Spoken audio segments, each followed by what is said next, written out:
Nous sommes toujours en direct du Paris Zéro Carbone, organisé par la Tribune, la Ville de Paris et France Urbaine. Nous allons désormais parler de production de logements. Le logement est en panne, mais il faut quand même répondre à la demande, notamment dans les grandes villes qui se regroupent dans l'association France Urbaine. La biodiversité, la stratégie nationale a été présentée récemment par la Première ministre et dévoilée en avant-première le dimanche d'avant par Juliette dans les colonnes de la Tribune. Et la lutte contre les îlots de chaleur, la ville de Paris notamment vient de présenter son 4e plan climat.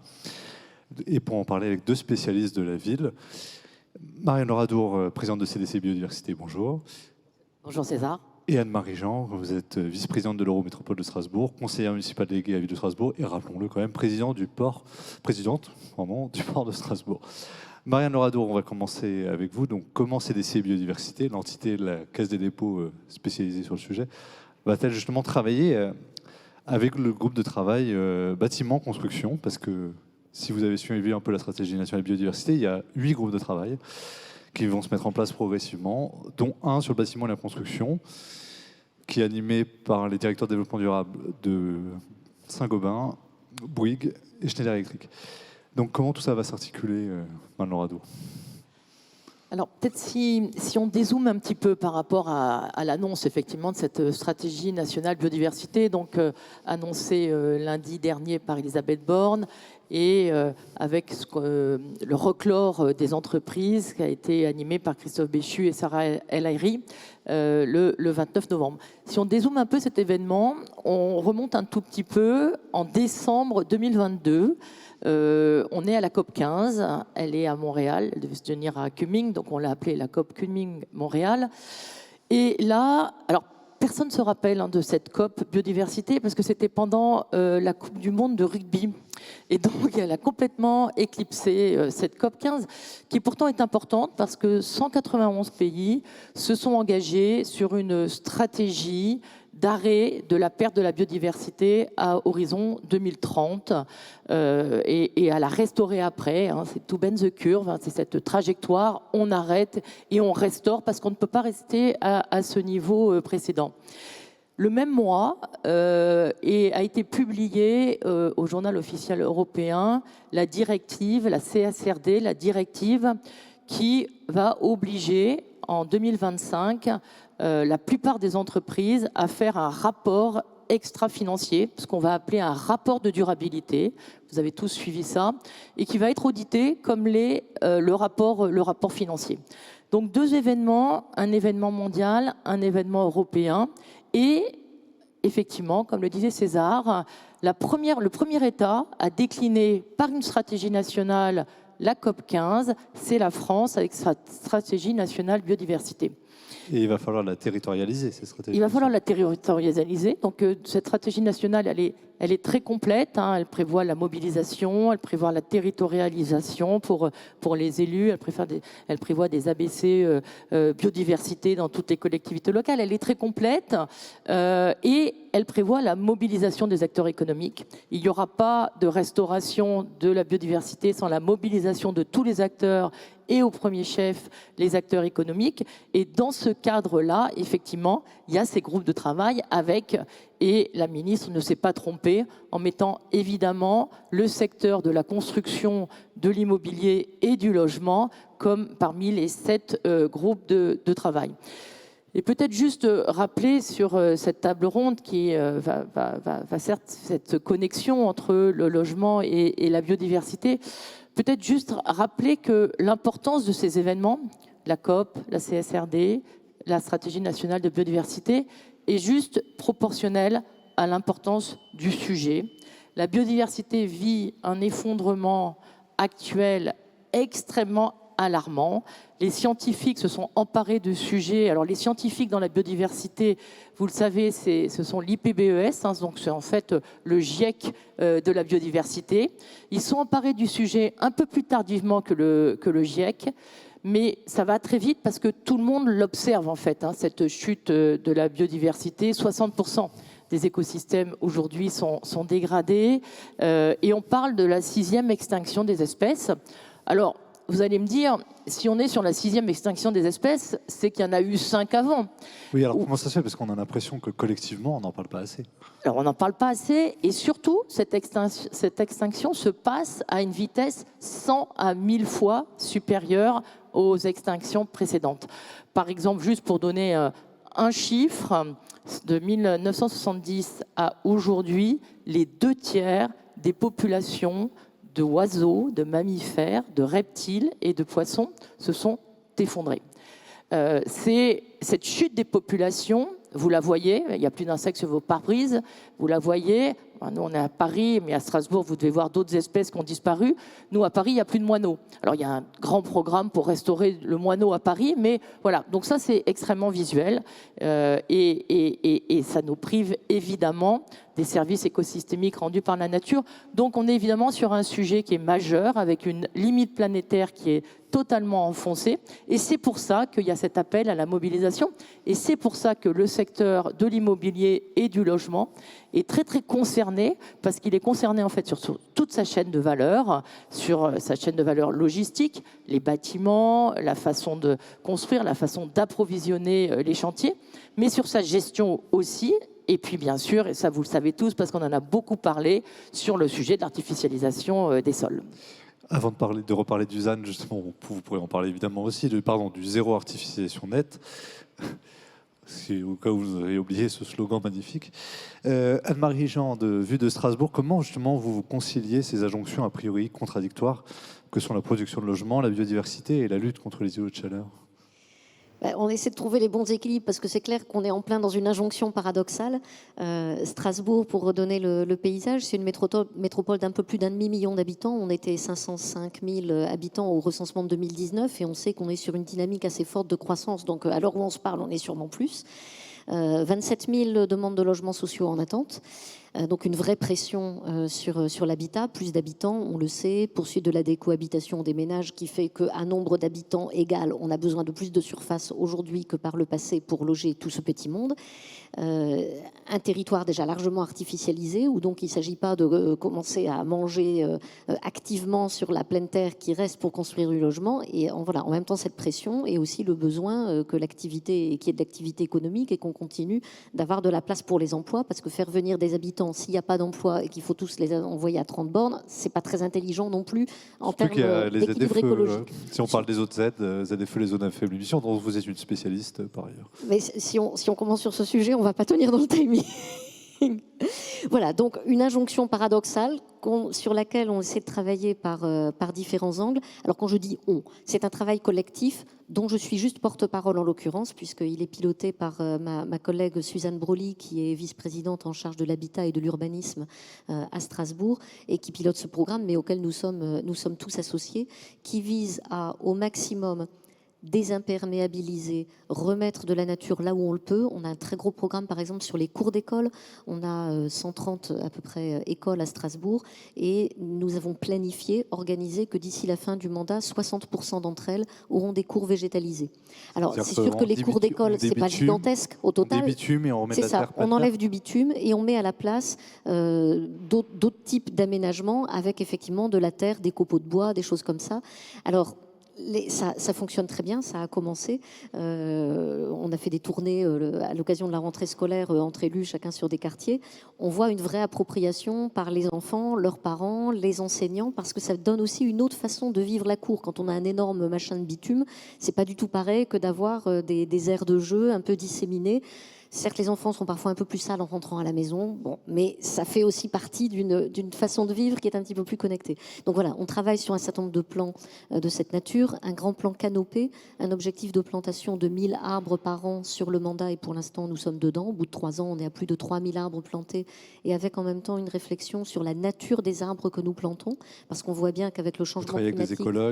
On travaille avec des écologues, on s'est outillé au sein de la métropole, c'est-à-dire que les personnes en charge des espaces verts il a été recruté des personnes vraiment spécialistes de cela et il y a eu un plan de formation pour adapter les essences. Et actuellement, on fait aussi un peu des tests avec des essences que nous n'avions pas traditionnellement dans la région, mais on voit bien que malheureusement, des essences, par exemple, comme le hêtre, très, très traditionnellement présentes en Alsace, avec des sécheresses durables comme nous avons actuellement, ils ne tiennent plus le coup. Voilà, il y a les scolites, il y a des tas de choses. Donc, il faut aussi qu'on trouve les arbres qui vont pouvoir tenir sur la durée compte tenu des circonstances. Un travail aussi sur la résilience globalement du logement. Traditionnellement, à Strasbourg et en Alsace, les logements étaient conçus surtout pour protéger du froid.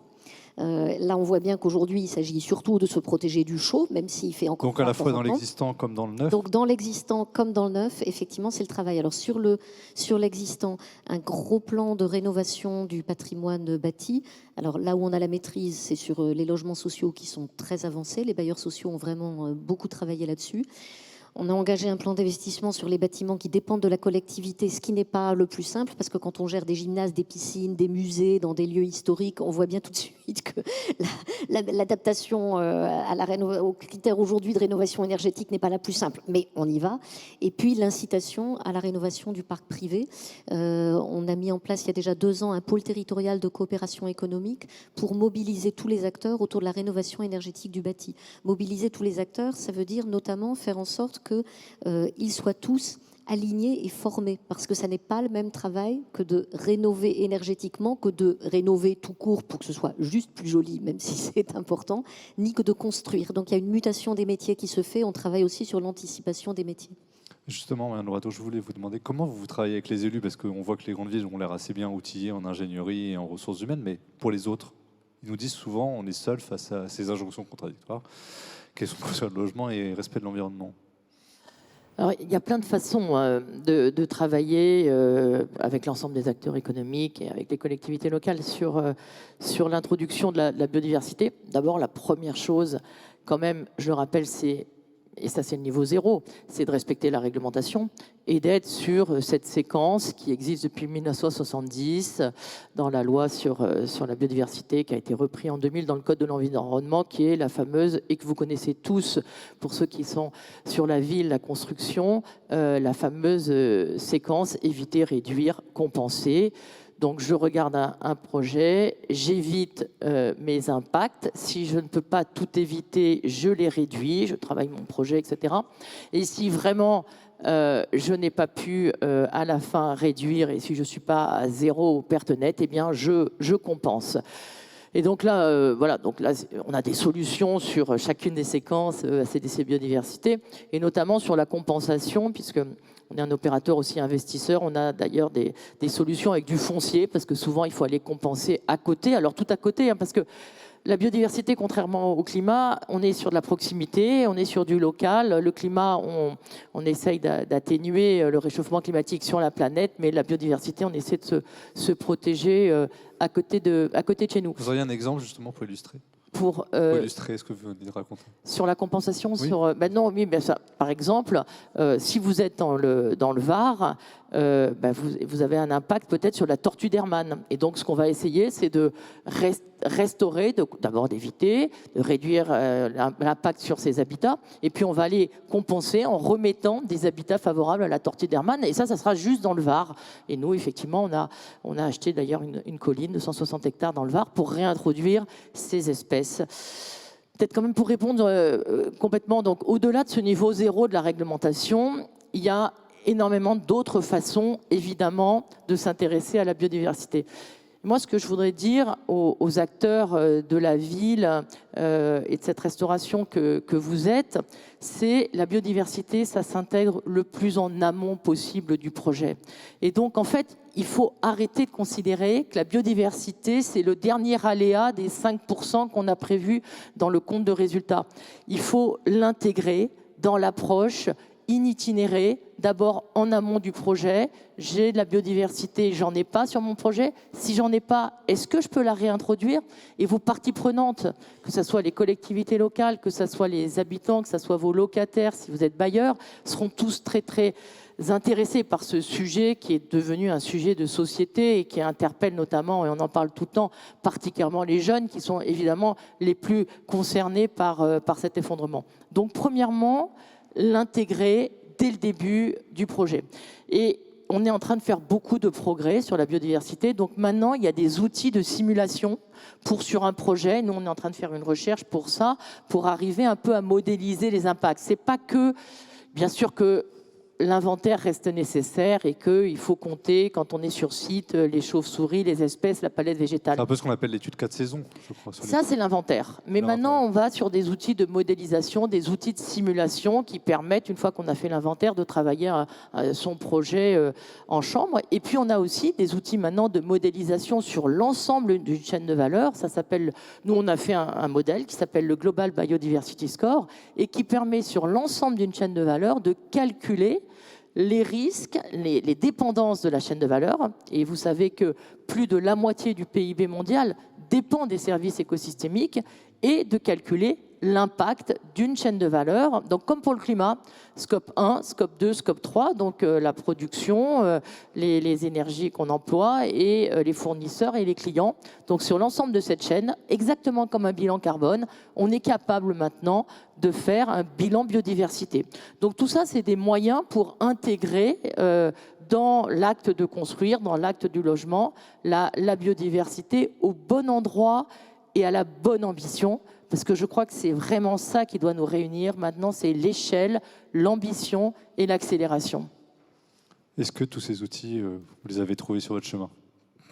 Alors la démarche, en tout cas, oui, clairement.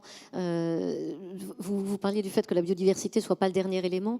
Lundi matin, j'étais avec une entreprise puisque je suis vice-présidente en charge de l'économie à la métropole de Strasbourg, qui développe son activité et qui veut grandir. Donc son premier réflexe, c'était de dire, voilà, j'ai aujourd'hui, je ne sais plus combien de mètres carrés, hop, j'agrandis, à côté, ça tombe bien, il y a un peu de terrain, il y a de la réserve. Et donc toute notre discussion a été de dire, est-ce que vous ne pouvez pas, plutôt que d'aller à côté, monter, qu'est-ce que vous pouvez monter, qu'est-ce qui vraiment ne peut pas être monté, qu'est-ce qui peut être fait à côté. Donc, OK, il faut mordre sur tant de mètres carrés. Comment vous le compensez ? Il y a en même temps des nuisances sonores. Est-ce qu'on ne ferait pas un rideau d'arbres à côté qui gérerait la nuisance sonore et voilà, on intègre ça dans tous les projets, en tout cas dans les projets sur lesquels on a la main, c'est-à-dire on est détenteur du terrain, où là, rien ne peut se faire sans nous, et cette maîtrise du foncier est un élément important. Et puis, on le guide aussi dans des projets plus vastes. J'aimerais vous dire quelques mots du projet Citadelle, qui est d'ailleurs lauréat de l'appel à projet Ville durable de la Caisse des dépôts. Donc, la Banque des territoires nous accompagne dans tout ce projet. Il s'agit, sur le secteur Est de la ville de Strasbourg, donc vers le Rhin, de la construction d'un très grand nouveau quartier, enfin divisé lui-même en sous-quartiers. Citadelle est l'un d'eux. Et sur Citadelle, nous avons choisi d'en faire un îlot démonstrateur de la ville durable. Alors, au-delà de l'expression qui est fort jolie, quelle est l'idée derrière ? C'est de se donner des objectifs forts en termes justement de respect de la biodiversité. C'est un quartier qui est encerclé par l'eau, en utilisation maximale de la ressource bois et de façon générale des matériaux biosourcés. On va par exemple tester là l'utilisation de graphène qui permet de faire du béton bas carbone. C'est une start-up du territoire qui produit ça, donc on va le tester. Donc de tester des matériaux, des méthodes constructives qui soient plus respectueuses de l'environnement, bien sûr des bâtiments nouveaux qui vont être construits qui se doivent de respecter les meilleures normes possibles en termes de consommation énergétique, de penser les chantiers en amont de façon à ce qu'ils utilisent au maximum les modes massifiés, notamment la voie fluviale pour les livraisons, et surtout de penser le fonctionnement du quartier ensuite comme étant le plus économe possible de l'ensemble des ressources, notamment la ressource eau, et aussi utilisant au maximum, au quotidien de la vie du quartier, la logistique fluviale. Donc là, on embarque toute une série d'acteurs qui, du coup, changent leur façon de fonctionner. On a la Fédération française du bâtiment, on a les pôles de compétitivité, Hydreos sur l'eau, Build and Connect sur le bâtiment. Toutes les fédérations sont associées. Et comment vous faites pour réunir tout le monde ? C'est via une maquette numérique du quartier ? Comment ça se passe ? Alors, réunir tout le monde, on l'a fait dans le cadre de l'appel à projet. C'est-à-dire que tous, ce sont des acteurs avec lesquels on a déjà des habitudes de travail. C'est important à dire. On a des habitudes de travail, de la confiance mutuelle. Et donc, ils acceptent de s'embarquer dans un truc parfois un peu lourd, un peu compliqué, parce que le temps de démarrage, c'est toujours un peu long. Toutes nos réunions de copiles sont absolument passionnantes. Mais voilà, on aborde tellement de sujets, c'est pas toujours simple. Mais ils ont tous compris que c'est notre intérêt collectif que d'y aller. C'est sûr que la FFB, c'est pas une évidence pour elle. Les artisans du bâtiment, ils font très bien leur travail, ils le font très bien comme ils l'ont appris chacun il y a 10, 20, 30, 40 ans et ont tendance à reproduire la façon de faire qui a toujours bien marché. Vous connaissez bien cette expression. Et aujourd'hui, on sait bien qu'il faut faire autrement et qu'on essaie de faire autrement ensemble pour faire un quartier qui soit une réponse aux besoins de logement des habitants, mais aussi un quartier qui ne vienne pas dégrader l'environnement et qui soit agréable à vivre pour ses habitants. Merci pour cette note d'optimisme. On va terminer là-dessus, mesdames. Merci beaucoup. Merci.